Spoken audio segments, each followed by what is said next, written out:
ನಮಸ್ತೆ ಫ್ರೆಂಡ್ಸ್, ಇವತ್ತು ಭಾರತೀಯ ರೆಸಿಪೀಸಲ್ಲಿ ಬಾದುಷಾ ಮಾಡೋದು ಹೇಗೆ ಅಂತ ನೋಡೋಣ ಬನ್ನಿ. ನೋಡಿ, ರುಚಿಯಾದ ಬಾದುಷಾ ರೆಡಿಯಾಗಿದೆ. 1 ಬೌಲ್ ಮೈದಾ, 1 ಬೌಲ್ ಸಕ್ಕರೆ, ಒಂದು ಅರ್ಧ ಬೌಲ್ ಚಿರೋಟಿ ರವೆ, 1/4 ಬೌಲ್ ತುಪ್ಪ, ಚಿಟಿಕೆ ಏಲಕ್ಕಿ ಪುಡಿ, ಒಂದು ಅರ್ಧ ಒಳಕ್ಕೆ ನಿಂಬೆಹಣ್ಣು. ಬೌಲ್ ಮೈದಾ, 1/4 ಬೌಲು ಚಿರೋಟಿ ರವೆ, 3/4 ಬೌಲ್ ತುಪ್ಪ, ಇಷ್ಟನ್ನು ಹಾಕಿ ಮಿಕ್ಸ್ ಮಾಡೋಣ. ನೋಡಿ, ಹೀಗೆ ಚೆನ್ನಾಗಿ ನಾದಿ ಇದನ್ನು ಕಲಸಿಡೋಣ. ಇದು 10 ನಿಮಿಷ ನೆಂದಾಗಿದೆ. ಇದನ್ನು ಇನ್ನೊಂದು ಸಾರಿ ಈ ಥರ ನಾದಿ ಕಲಸಿಟ್ಟು ಇದನ್ನು ಈಗ ಈ ಥರ ಬಿಳಿ ಮಾಡೋಣ.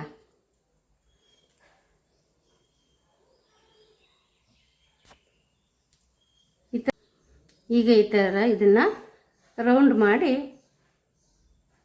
ಈ ಥರ ಹೋಲ್ ಮಾಡೋಣ. ಎಲ್ಲವನ್ನು ಇದೇ ಥರ ರೆಡಿ ಮಾಡೋಣ.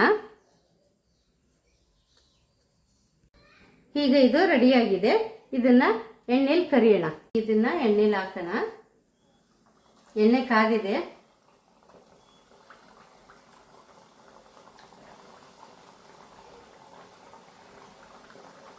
ಬ್ರೌನ್ ಕಲರ್ ಆಗೋವರೆಗೂ ಇದನ್ನು ಕರಿಯೋಣ. ಇದು ರೆಡಿಯಾಗಿದೆ. ಇದನ್ನು ತೆಗಿಯೋಣ. ತೆಗೆದುಬಿಟ್ಟು ಎಲ್ಲವನ್ನು ಹೀಗೆ ಕರಿಯೋಣ. ಆದ ನಂತರ ಸಕ್ಕರೆ ಪಾಕ ಮಾಡೋಣ. ಈಗ ಇದೆಲ್ಲ ರೆಡಿಯಾಗಿದೆ. ಇದನ್ನು ಒಂದು ಸೈಡ್ಗೆ ಇಟ್ಬಿಡೋಣ. ಈಗ ಪಾಕ ಮಾಡಲು 1/4 ಲೋಟ ನೀರು ಹಾಕೋಣ.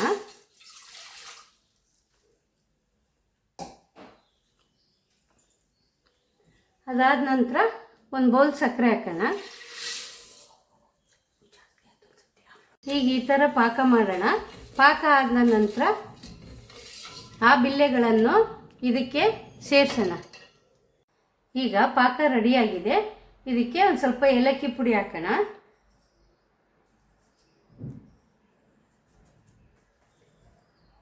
ಇದು ಹಾಕಿದ ನಂತರ ಸ್ವಲ್ಪ ನಿಂಬೆ ರಸನ ಹಾಕೋಣ. ಯಾಕೆಂದರೆ ಪಾಕ ಗಟ್ಟಿ ಆಗಲ್ಲ ಅಂತ ಅಷ್ಟೇ.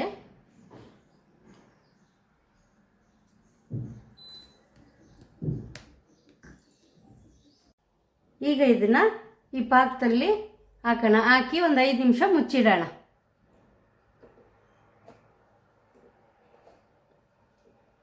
ನೋಡಿ ಫ್ರೆಂಡ್ಸ್, ಈಗ ಬಾದುಷಾ ರೆಡಿಯಾಗಿದೆ. ಮನೆಯಲ್ಲೇ ಈಸಿಯಾಗಿ ಬಾದುಷಾ ಮಾಡಿ ರುಚಿ ನೋಡಿ ಎಷ್ಟು ಸ್ಮೂತಾಗಿ ಆಗಿದೆ ಅಂತ. ಈ ವಿಡಿಯೋ ಇಷ್ಟ ಆದಲ್ಲಿ ಲೈಕ್ ಮಾಡಿ, ಸಬ್ಸ್ಕ್ರೈಬ್ ಮಾಡಿ. ಧನ್ಯವಾದಗಳು.